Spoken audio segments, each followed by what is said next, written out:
Senate Committee on Education and Youth. Thank you for being here and your interest in what we're doing. As we open up, I'll ask Senator Dozal if he'll lead us in a word of prayer. Thank you, Mr. Chairman. Let's pray. God, we thank you for the gift of life today. Thank you for each of our friends who are here, each of our colleagues. We up here at this podium, thank you for the opportunity to serve these people who are here. We pray that we would do so with wisdom and grace and kindness. In Jesus' name we pray. Amen. Amen. Thanks, sir. All right, to get right to the order of business, we're hearing three bills today, Senate Bill 514, Senate Bill 452, and Senate Bill 357, and that's the order we're going to go. So Senator Dixon, if you would like to come forward with Senate Bill 514. We only have 1 hour. We have a hard stop in an hour. So I'd ask everyone to please be as expeditious as you can, because we'd like to hear all three of these bills today.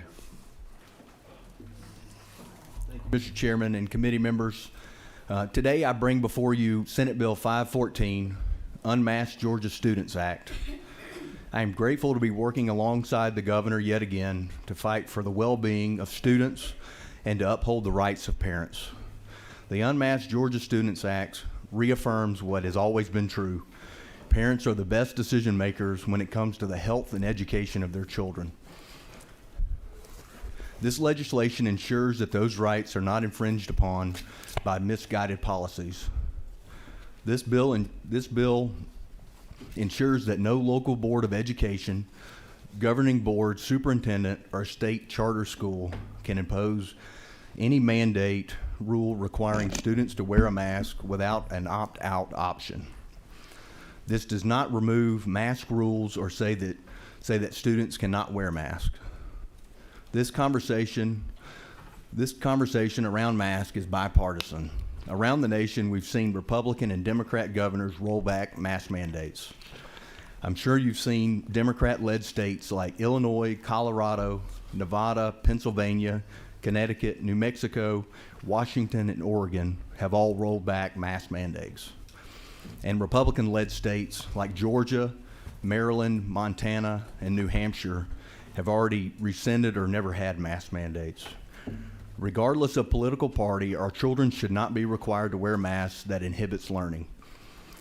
Georgia and America are moving safely out of the global pandemic. We need to begin to return to normal, and this is the first step in doing so. Extended mask wearing in the classroom has many negative effects on children. For example, masks prevent students and teachers from hearing each other. Masks hinder instruction and student progress. Masks slow the development of social skills, especially in early grades. Masks further a sense of disconnect and do not provide the quality protection we first initially believed. Masks create major ongoing distractions for students and educators. It's past time for our children to return to normal in the classroom and for parents to make the decisions for their children and not the government. With that, Mr. Chairman, I'll be happy to answer any questions.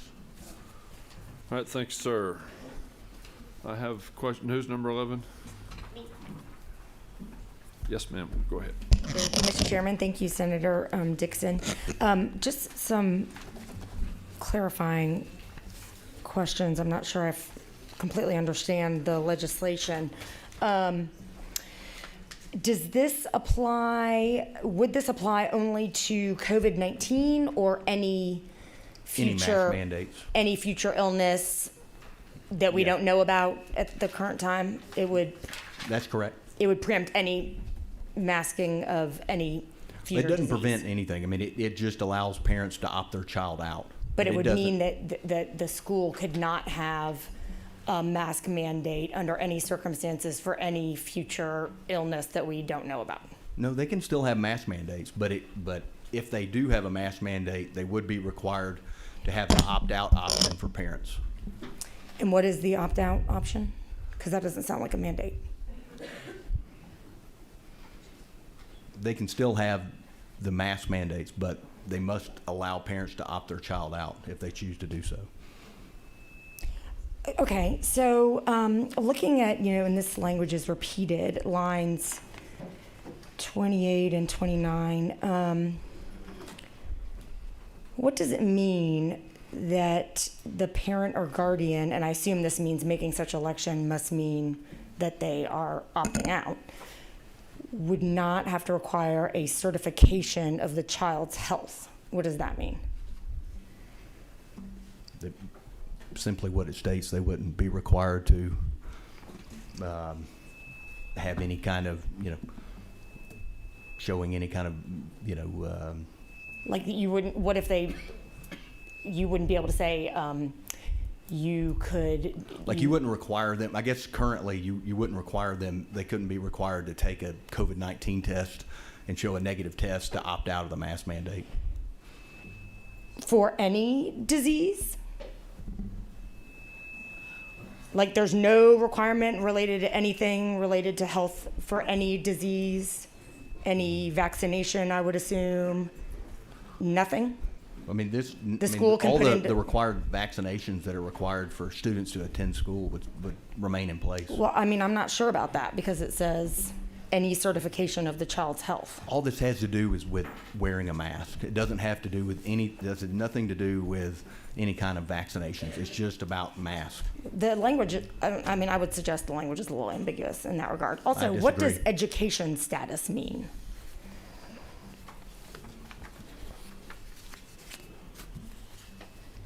What line is that on? Well, it's on line 29 for the first time, but it's repeated throughout the bill. What does certification of education status mean?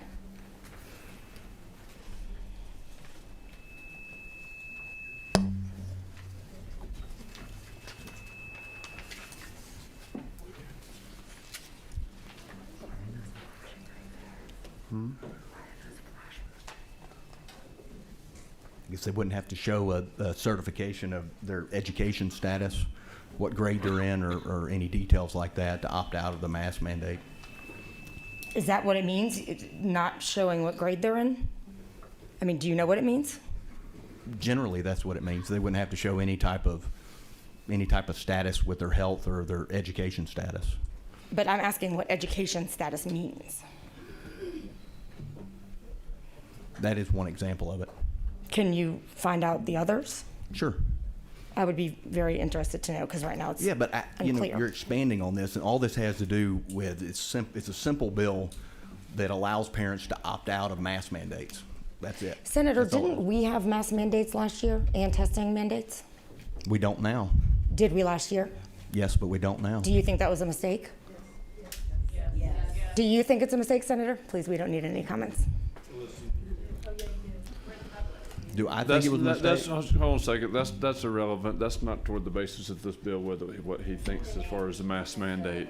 Let's just stay focused on the language if we can. Did we have a mask mandate last year? Yes, but Does the House of we don't Represent- have one now. Does the House of Representatives have a mask mandate right now? Yes, but how does that pertain to this bill? I would say it's pretty relevant when you're talking about the same pandemic.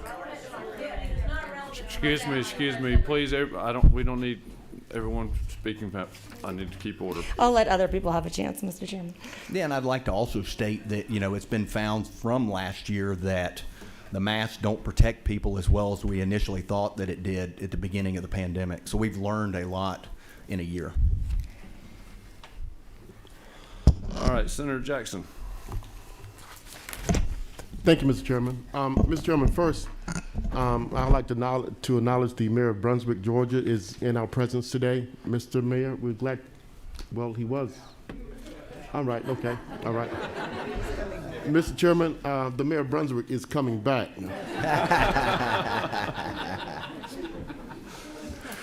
I have a question for the chairman. And I heard during the argument, but do you feel that there is no protection from mask, Madam Chair?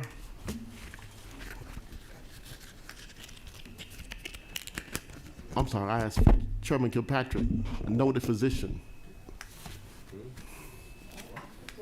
I heard earlier that the author of the bill said we have no protection from mask. Is that true, sir? It is less effective than we realize. It's The N95 mask is what they have stated that actually protects us, and those masks are actually made for healthcare workers and adults, and they are not fitted for children. Isn't it true, Mr. Chairman, that they do make children-sized masks, N95, that fit children? Please hold down the comments, please. I'm not aware of any. Not the research I've done, but yeah, I could be mistaken, but from what I've researched, no. I bet noted physician and Chairman Kilpatrick may have the answer to that. She's not at the meeting. Okay. Okay. Mr. Chairman, I'd like to acknowledge the Mayor of Brunswick, Georgia, is now back in the building. We'd like to, Mr. Mayor, thank you for being here. Thank you for being a part of this committee meeting, and it's just good to have you back in the Capitol again. Thank you. Mhm. Welcome to our meeting, sir. Thank you. All right, Senator Brass. Well, I just wanted to comment on Senator Perrin had mentioned the House having a mask mandate and whether that's relevant or not. And I know a lot of y'all think that's not relevant, but it is, and I'll tell you why.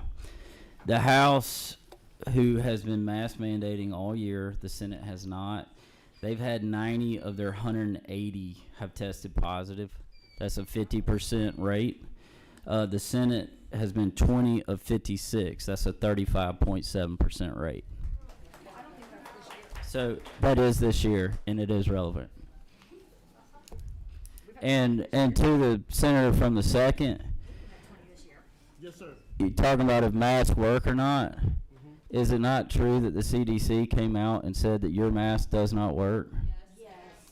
Sure did. Thank you. The senator knows of what he Who's speaks. number 3? Senator Dolezal? Thank you, Mr. Chairman. And thank you, Senator Dixon, for bringing this bill.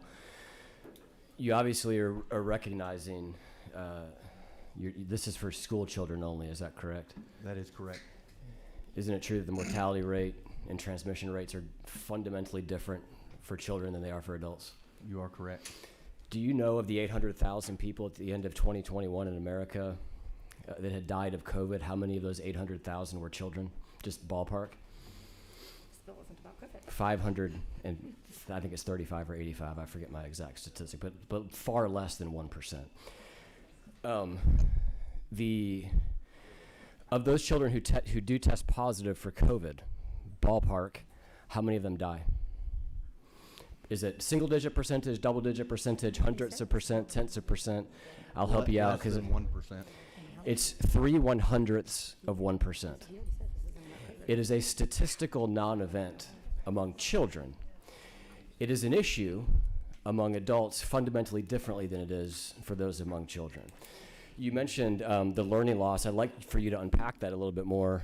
UNICEF did a study on this, and other organizations have as well. And what we're seeing is generational learning loss, not because of COVID. We're seeing generational learning loss because of the government response to COVID. And those are two fundamentally different things. And I think that's important to highlight. I'd also like to ask you, isn't it true that the CDC says that children over 2 years old should be masked? The CDC says that. They do. However, the WHO says that children over 6 should be masked. So there's a gap there between 2 and 6. But the European Centers for Disease Protection says that elementary school children should not be masked at all. So this idea of settled science, Senator, isn't it true, is fundamentally different because we're still learning a lot about the transmission of this. But what we do know 2 years on is that the masking of children, that there's no scientific data that backs this up. Isn't it true, Senator, that Leanna Wen, who's the CNN medical analyst, said that cloth masks, and this gets to what Senator Brass was referencing, quote, cloth masks are little more than facial decoration. You are correct, Senator. So I would commend you for bringing this bill. I have children who walk into school every day. I love them very much. And they do not and have not worn masks. they've contracted COVID, because you know what happens to kids? They get sick. And you know what happens when kids get sick? They get well. And being sick is a part of life and building an immune system. And so I think that what you're doing here is going to go a long way to returning to a state of normal. And I hope that we've learned our lesson through this pandemic about government overreach and the mutation of science to match political whims. And that's been very tragic in this country. Thank you. Thank you, Senator. I'm going to state this again. This is not a show. I would please ask those here in attendance to please keep your comments down. And applause. We would like just to go ahead and keep the debate on this committee and stay focused on the issue itself. And we can best do that if we don't have interference. Thank you. Next we have, that would be you, Senator Jackson. For question, sir? Yes, sir. No, sir. Okay, and then next we have, who's number 4? Senator Alberts. Thank you, Mr. Chairman. And just a point of order follow-up. I want to commend the author. I support this bill. I think it's great. Raise your hand if this is your first committee meeting you've ever been to. So there's a way this works. This is important work we're doing. We're talking about changing the law in Georgia. Please do not make comments. Please do not applaud yay or nay during this. We have a following process here that's very specific. You can sign up and you can come talk, and we'd be happy for you to come do that.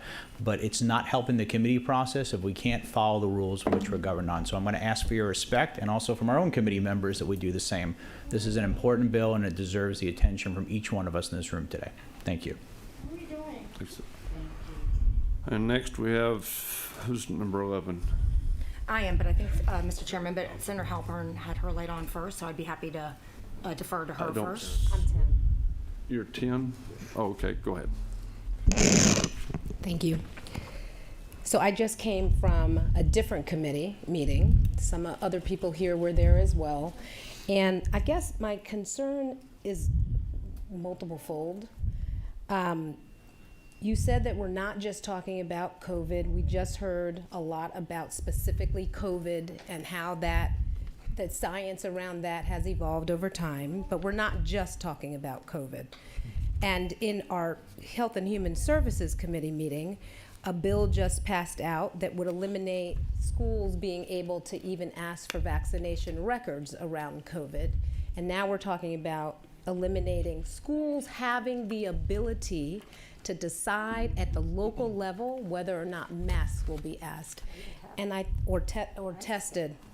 And so my question here is, why in the world are we completely alienating kind of the typical rules around allowing what's happening on the ground locally to be able to now say that this needs to be codified across the state? I have 3 children.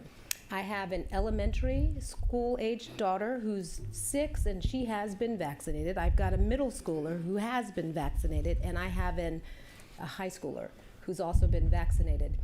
They are at 3 different schools. Each of those schools have different rules around the mask wearing, but I will tell you, at the elementary school age level, the vaccination rates are very low still. I think it's 18% in this state, in the elementary school age areas. If we eliminate then the ability for those schools and school districts to decide what needs to happen, and again, we're talking about lots of different age ranges. How does that help us actually address what has been a public health crisis if we cannot allow that flexibility for the administrators that are appointed, that are hired by school boards, that are elected to make those decisions? Yeah, I would say that, in my opinion, we're coming out of the pandemic. We're 2 years into it. The infection rates are dropping dramatically, and I'm under the fundamental belief that parents have the ultimate right and ultimate say in the upbringing and education of their children, and that I feel that parents know best. Tremendously, they overwhelmingly know what's best for their children, not the government. So I think that they need to make the decision whether their children wear a mask or if they don't wear a mask. Just a follow-up question, if I may. So I actually don't argue that parents have a lot, and should have a responsibility around their children and what happens in their children. Would you agree, though, that it is, for schools specifically, there is a partnership and a relationship that should be engendered between parents and home and school? And would you not agree that the more that we constrain those schools and those administrators, that the dynamic and the relationship balance it's changed? We are changing it. We are effectively saying that individual parents are substantially more important than the collective in that case. So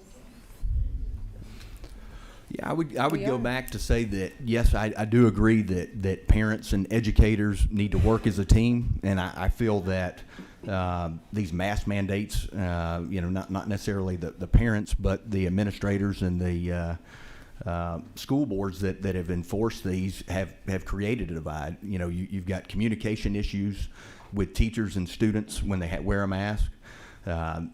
Students, it's been documented that especially young students, they have developmental and social developmental issues for prolonged wearing of masks. So I think that there again, I go back to the same answer that parents should be the decision maker whether their child wears a mask or doesn't wear a mask in school. Who's number 11? Okay. Thank you, Senator Dixon. I just had a couple more questions.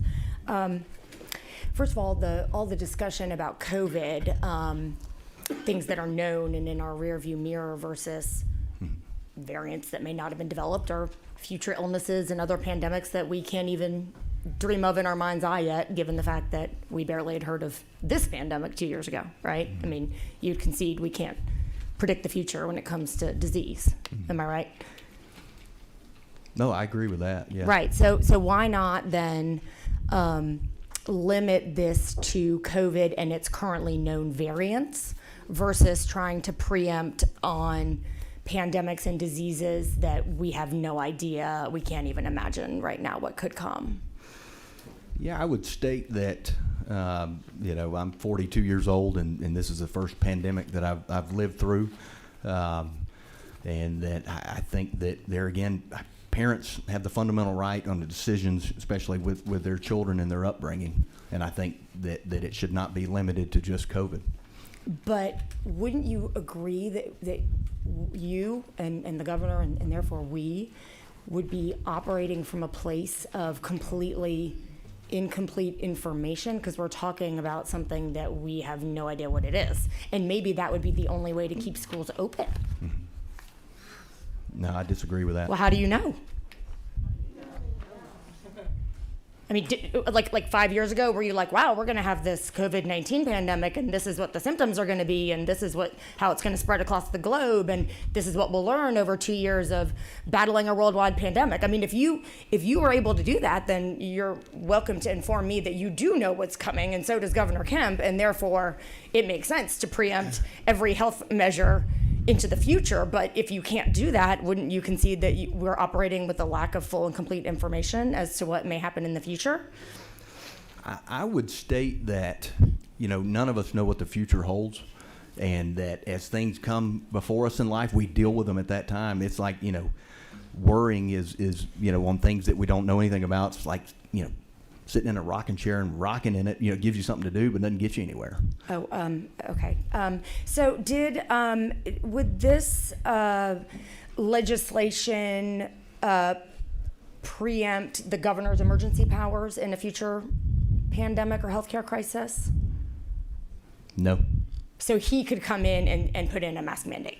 Yes, he could.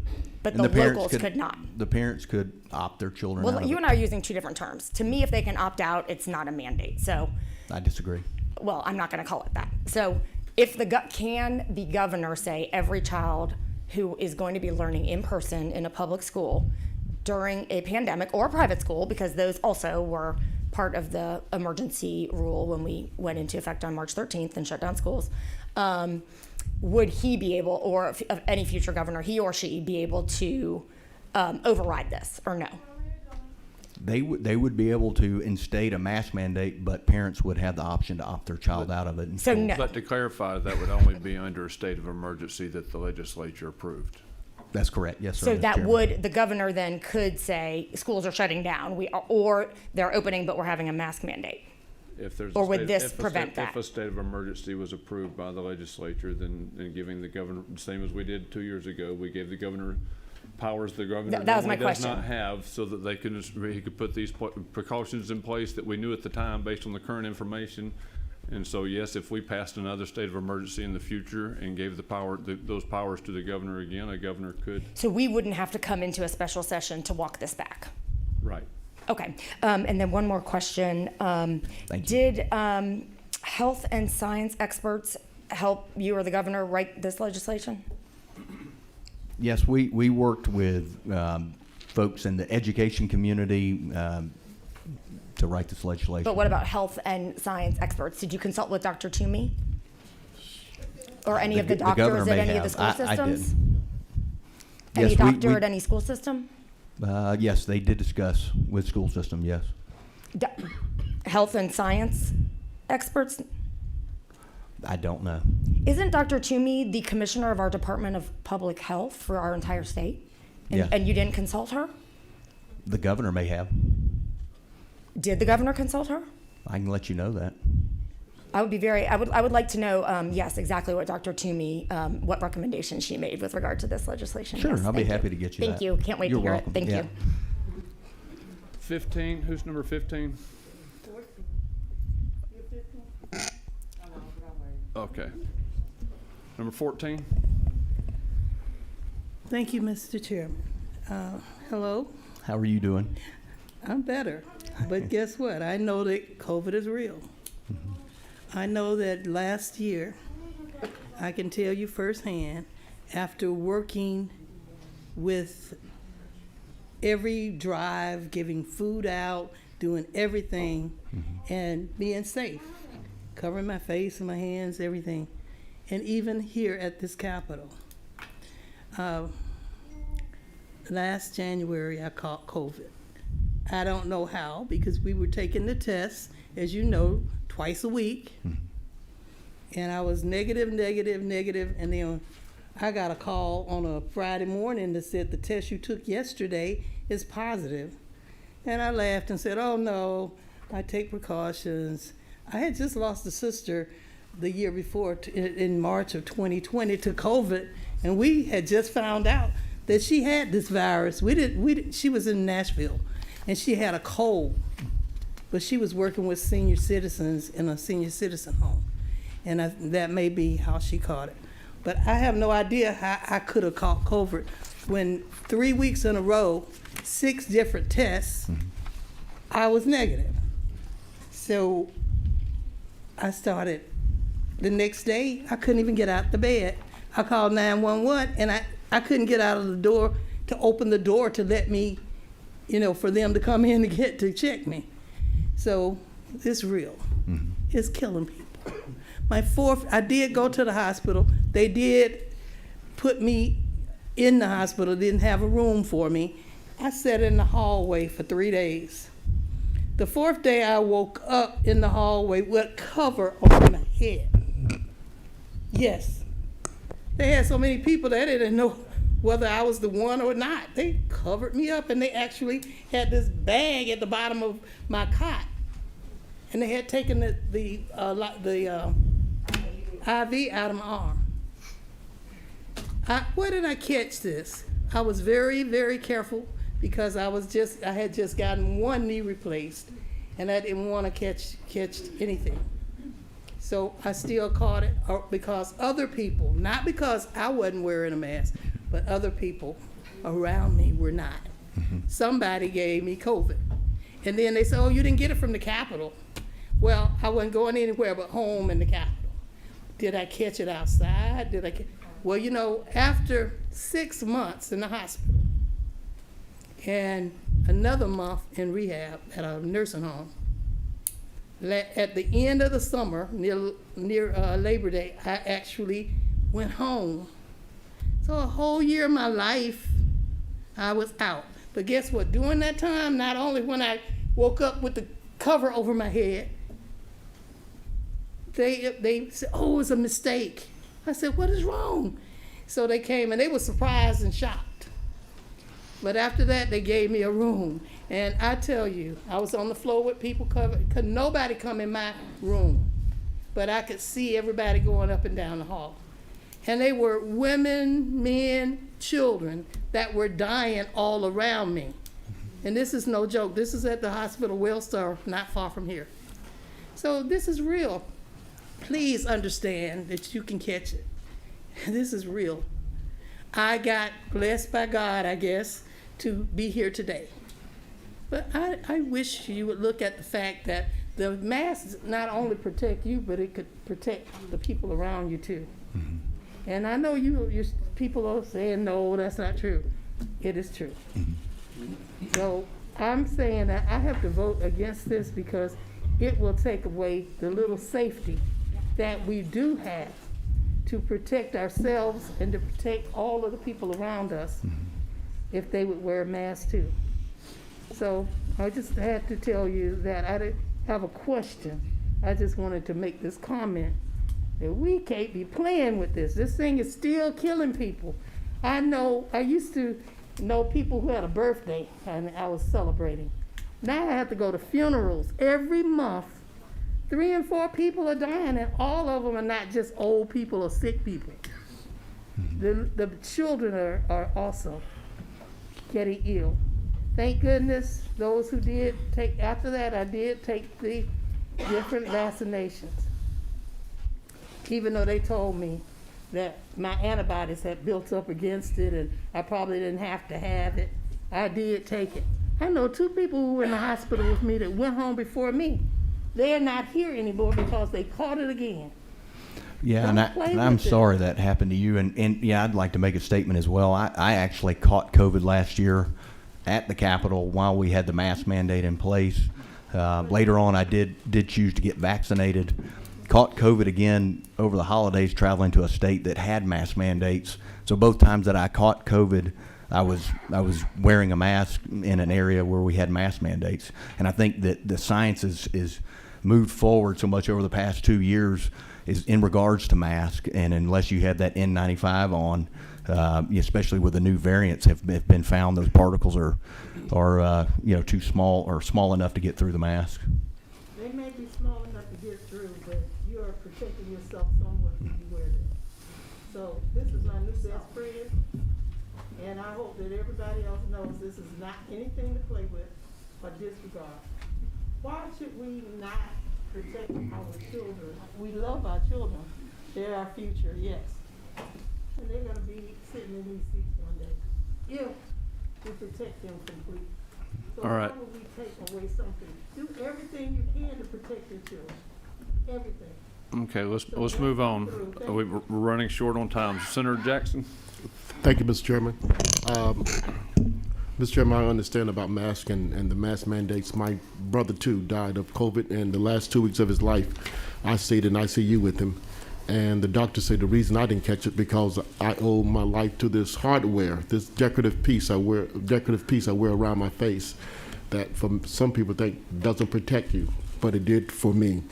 My question is, sir, does this bill apply to public and private schools or just public schools? It applies to public schools and charter schools. And why doesn't it apply to private schools, sir? Because private schools, parents can choose to send their children to private schools, and if they don't like the procedures in a private school, they can opt to send their child somewhere else. They can opt out. They can leave the private school, but they won't be given their money back if they choose to leave, though. Correct? Correct. But then they'll know the standards before they enter their child into that school. Okay. Let me ask you this, sir. When a person can opt out of public or public or charter school, is this by written request or is this an oral request? Is this request by the parent or could this request come by the child? It comes by the parent in writing.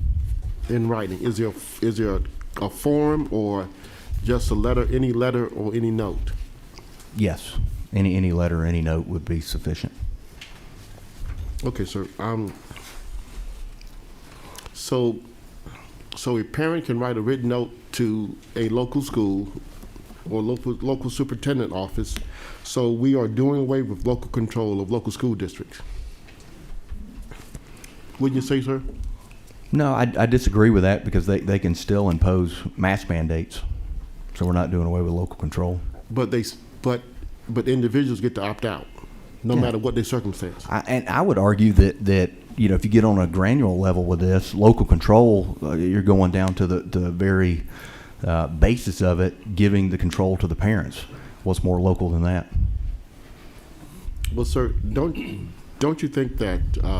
Excuse me, Mr. Chairman. Don't you think that this state is vastly different in different areas? That we have urban and rural counties, we have west, we have the hills, and we have coastal Georgia. Don't you think that Mayor Cosby is in Glenn County? Don't you think that his school district is vastly different than Fulton County school district, and different things may apply per district?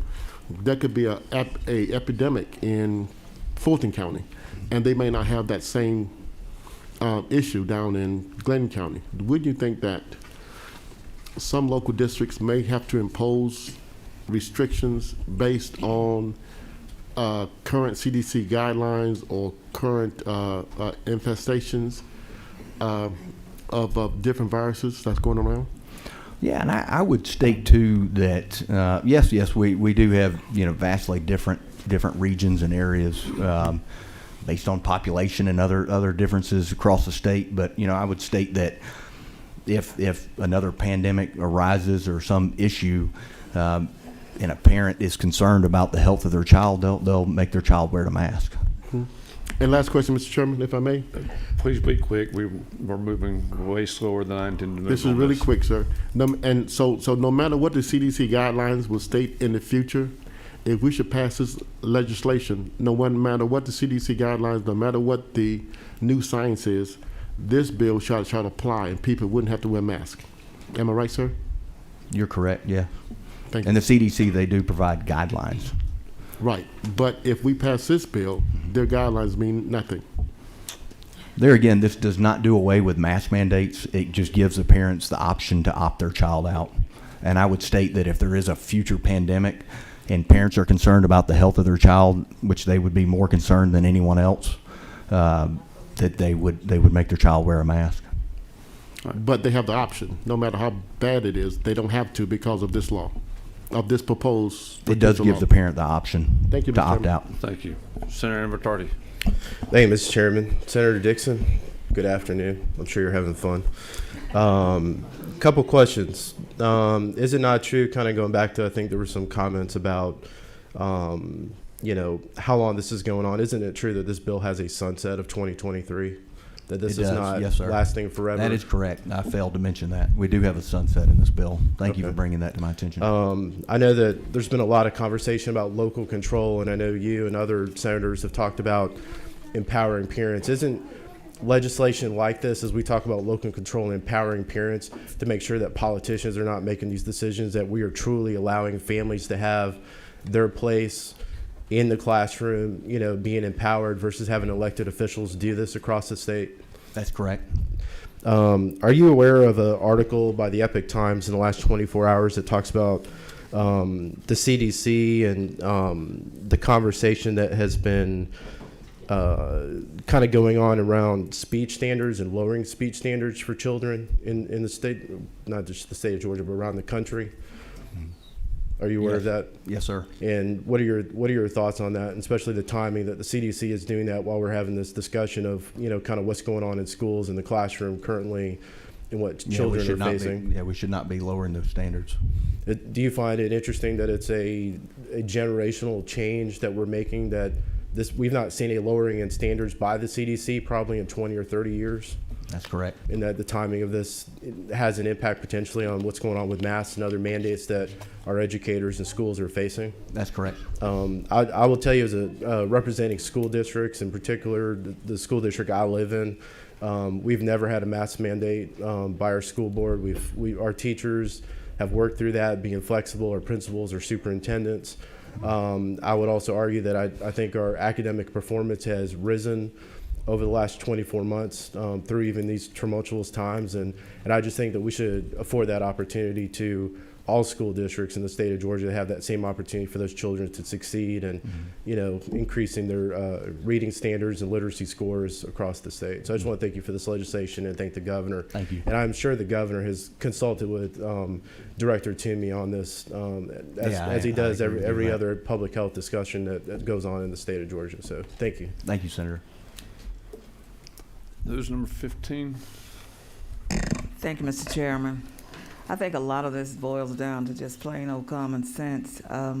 We're hearing all of this long drawn out data, but I hear the public school children, or this mandate or this legislation is geared towards, the legislation is geared more towards public and charter school children, not private school children, which means there is a possibility that the private sector is given the opportunity to protect their children. But public school children, especially if they do not have well-meaning parents like the ones we have in our audience, if there is no one to speak for them, if there's nobody to write a letter to the teacher, if there's nobody to be an advocate for that child, are extremely vulnerable to whatever illnesses or ill effects that may come into that public arena. You're not talking about your child being in a place where there's just you, which all of us would like for that to happen. I was a middle school principal, and I know having to deal with so many different children, whether it was in a neighborhood that had high income values or low income values. Those children were subject to the parents. And that's why you guys are here, because you want to see your child receive the best protection ever.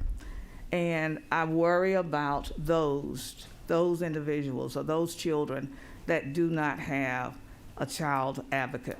What will happen to them? And that's my speech. Thank you. Thank you. Senator Gooch. Thank you, Chairman. I want to make a comment. First, thank you for your hard work on this issue. This is probably near and dear to everybody's heart at home. This should not be a Democrat versus Republican issue. This is about the children. And if you listen to the families all over Georgia, both Democrat and Republican, especially the moms, they support this legislation. And we better start listening to the voters of this state, because they're fed up with some of the mandates from the local schools on these masks. I do know that this illness has been severe. It's hurt a lot of people. It's killed a lot of people, Senator. I've had family members die from it as well. But my children missed 28 days of school also because of some of the regulations, which have now changed and it's evolved. We'll continue to learn more about this pandemic as time goes on. But I think this is important legislation to let the parent decide what's best for their child. It's bottom line. We talk about local control when it's convenient. We talked about it on the opposite end yesterday. Democrats didn't think local control was as important. They thought the state should produce those procedures that we talked about in that bill, Senator Parent. So we talk about local control in one sense when it's convenient, and then on the other hand when it's not. So with that, I'd like to make a motion we do pass Senate Bill 514, LC number 490846 EC. Second. I have a motion and who was the second? Senator Albers. All right. We've got a motion do pass. We'll go ahead and we've got people signed up this. For the sake of time, I'll just tell you it's 18 in support of the legislation and 4 signed up to speak opposed to the legislation. But I'm not going, just for the sake of time, I'm not going to have time for everybody to speak today, so I'm just going to go and call the vote. So we have a motion and a second. So all those in favor of Senate Bill 514, and the LC number is LC 490846 EC. Is that correct? Yes, sir. Raise your right hand. 1, 2, 3, 4, 5, 6, 7. Those opposed? 1, 2, 3, 4, 5. The motion passes. The bill passes 7-5. Please hold the applause. Hold the applause. We do have other business. So your bill passes. We'll move that on. Thank you, Mr. Chairman and committee members. I'm going to go ahead now and quickly call Senator McNeil. You can, Senator, if you'd like to, you can just present your. Senator Gooch. Just turn. Oh. Senator McNeil, you can just present. Okay. If those are leaving, please leave quietly so we can continue with the meeting.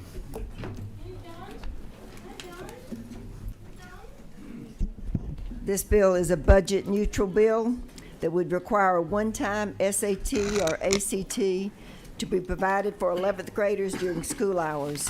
The bill is a trigger bill and requires later funding for it to go into action. This bill would address rural concerns, including transportation and financial barriers. I'd like for you now to hear from our lobbyist on this, Tyler Lewis, and after that, our Mayor Cosby will come up. All right. Yes, sir. Thank you, Mr. Chairman and the members of the committee. Please hold down your comments as you leave, please. We got more business to do. I would like to first thank Senator McNeil for bringing this legislation forward and all of her work she does for rural Georgia. I'd also like to thank the chairman for signing on to this piece of legislation. We believe that it could be a huge impact and a huge plus for all Georgians. The bill is a budget neutral bill aimed to give every 11th grader in the state a free ACT or a free SAT.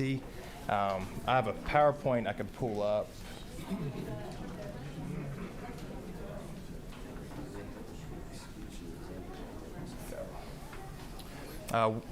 My name is Tyler Lewis. I'm with Rising Tides. It's an organization focused on rural policy development throughout Georgia. The problems we were looking at and why we kind of focused on this bill came down to three things.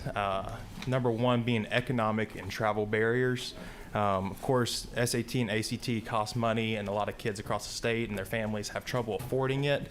But in rural Georgia, what we have found is that there's a travel barrier. In South Georgia, for example, we have kids that come from Brantley County, Eccles County, McIntosh County, sometimes up to 2 hours driving to Brunswick just to take an SAT or an ACT. Just to add real quick, we do have a hard stop at 3 o'clock. So yes, sir. please Okay. move along. I'll go ahead and move on to the bill itself then. Thank you, Leader Dugan. In Section 1A of the bill, it states that for local school systems, charter school systems, and charter special school systems that an SAT or an ACT would be administered during school hours to an 11th graders. This is a committee sub, so we're working off of LC 490879S, and we've included 2 lines, one after a conversation with Chairman Tippins that states that the exam shall be administered with assistance of a third party in a secure manner that protects the integrity of the testing. And we also added another piece of language that this is not necessarily mandated, and that the parent or guardian of the student can be opted out at a written request of the student's parent or guardian. Section B of the bill states that the DOE shall coordinate with local school systems and local leaders on how it is administered. And Section C states that no exam will be used as an accountability assessment program to determine students and holding teachers accountable. Last part of the bill is that it is a budget neutral bill. It requires subsequent funding in order for this to be enacted, and we did that so the state could have its jurisdiction and finding out what the best deal is for them, and so they can negotiate the best price for the state. Thank you. We do have some questions. Number 3.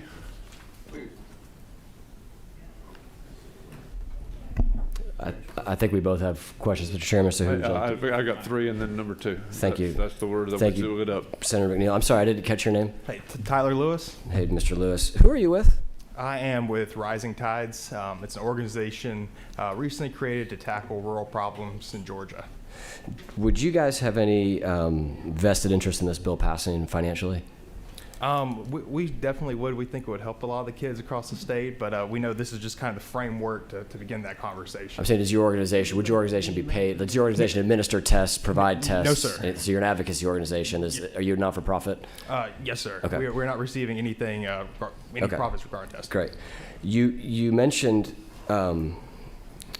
the third party in a secure manner that Senator Tippins, I guess, worked to get inserted. Can you help us understand what that means? And I guess my question would be is, how would that be different from how an SAT or ACT is normally administered on a Saturday morning Yes. at a high school? Yes, sir. So we actually put that language in there just to ensure that the same provisions in which, it's administered on a Saturday morning are continued. The third party really just means SAT or ACT, and that schools are following the same guidelines they would follow on a Saturday morning. Great. What would you estimate would be the cost required to make this happen on an annual basis? So I know we have some folks from ACT who could maybe talk about what the ACT would cost. I don't know if the lobbyist from College Board is in here. They've given us projections anywhere between $5 to $7 million, but those rates change, especially when you get into the state negotiating for a better deal. You said 25 to 27 million. Is that correct? No, 5 to 7 5 to 7 million. Thank you. I noticed that you essentially require students to take this unless their parents provide a written request to opt out. I think a lot of us there's a renewed emphasis, and I think it's a good thing, on recognizing that not everybody needs to go to a 4-year school. Yes, sir. And I know that in the community that I'm from, there's a lot of pressure, and there's even a stigma almost if you don't go to a 4-year school. So one concern that I have with this is it continues to put children in this corner of, if you don't go to college, you're not smart, you're not going to be successful, and we've gone through great lengths in this body to emphasize technical college and other schooling that allows students to make a great living in their lives. I'd be curious if there was a way to not make the child go, an 18-year-old or a 17-year-old go ask mom and dad if they didn't want to take the test, because that might be something they're even wrestling with at home. So I've got some trepidation there that this is kind of continuing to reinforce this idea that there's only one path forward after high school, and I'm curious your response to that. Yes, sir. The reason we put it in there is just because, we know some kids, and this might have been me in high school, that, if I was given the choice to play basketball or take an SAT for 2 or 3 hours, I definitely would have chose to play basketball. But what we're finding out and looking at different rural communities, Brunswick and the Golden Isles, for example, is that a lot of these kids that are coming out of high school just aren't prepared for the jobs that are coming in. So locally, we've been looking at doing jobs and providing economic development through Gulfstream, which, we're trying to get technical school funding for that and training these kids, but lots of times we can also take them from colleges and local college systems. So we're trying to see it more as a workforce development issue in terms of getting these kids an SAT and ready to apply for college. That's great. I noticed you have I think, did you guys provide this handout here? It looks like 24 states plus Washington, D.C. Require this. I'd be curious, do you have the data around, for example, my home state of Illinois requires it, but California does not. Those are 2 states who are pretty similar politically. Florida does not, Texas does not, but Tennessee does. Those are 3 states who would kind of politically be pretty similar, right? So I'm curious if, since the states are supposed to be the incubators where we get to test a lot of things, have we seen data since this mandated testing has come in place from the different states that would differentiate them from the states that don't have it? I would defer to Emily with ACT if she's in the room. She was able to provide some of the information from ACT on that. Great, thank you. Yeah, thank you to the committee. My name is Emily Yona, and I'm representing ACT right now. So we actually have an updated map as well, and so I'm not sure which document that is, but Florida is the most recent state to create this and implement this. It was actually last year in the legislature. I see there are different color on your map. Yeah, so one is whether or not it's, there's choice, so ACT or SAT, and the other color, and you should have that, and if not, I can provide that. And the green is that's the choice, and then blue would be ACT specific. And some states did that so the data was consistent. But for that data specifically, I'm sure we can get that to you. So. On your test, how many students in the state of Georgia are eligible to take it every year, and how many actually do take it currently? I would defer to the Department of Education, but I know based on initial numbers, based on what we've talked to them, I think about 80% of 11th graders take a college admissions test. And then how many of the 20 that don't take it as a junior do you capture in their senior year? That would be a question I'd defer to DOE, or we can find out for you. So we have at least an 80% participation rate currently. That's on average year to year. Do you happen to know, either one of you, what percentage of students go from high school to a four-year college that would necessitate this test? I would ask also, I can find that out for Okay. you, but that would be a Department of Education. I'm not trying to grill. I'm just trying to get my head around what that's we would okay. actually accomplish by passing this. And I do. I took the ACT. That's all that we didn't have the SAT really in Illinois. So I'm not against it, but I am against making kids think that they have to go to college, because they just don't. I own a technology company. We hire computer programmers from the best schools in the country, and one of our best programmers we hired never went to college. And frankly, he's in some ways, he got an earlier start. Maybe he's buying a house earlier because of it. So I think that it's different than it was certainly 20 years ago, and it's going to be different 10 years from now. So I want to make sure we don't shoehorn kids into thinking that they have to go to college, otherwise they're not going to succeed. But thank you guys for being here. Thanks. Sir Lindsay. Thank you, Mr. Chairman. I appreciate it. I'm not opposed to the concept of the bill. The concern that I had was about security. If you look back and look at the initiation of the Hope Scholarship Program, which has been a great program in the state of Georgia, but there's been a tremendous amount of grade inflation since that time, and I think it's critical that we have absolute security in the administration of these tests, because end-of-course exams have proved that they are not a good measure of student achievement or college readiness, and we need an external exam to make the decisions on, and that's proven out by the fact that right now 50% of the people that go to college on Hope Scholarship lose it within the first 2 semesters because they don't perform at college level. So the security of the test is my concern. All right. I'm going to. We are hard stop at 3 o'clock, so what we'll do is we can continue this discussion and bring this bill back, possibly on Monday. We'll have to see what we can get on Monday. But we are at a hard stop, so I'm going to have to just go on and call the meeting now. So the Senate Finance Committee will but hopefully we'll get back to this as soon as we can. Have no other business for the next day. We will call that meeting. Thank you, Mr. Chairman.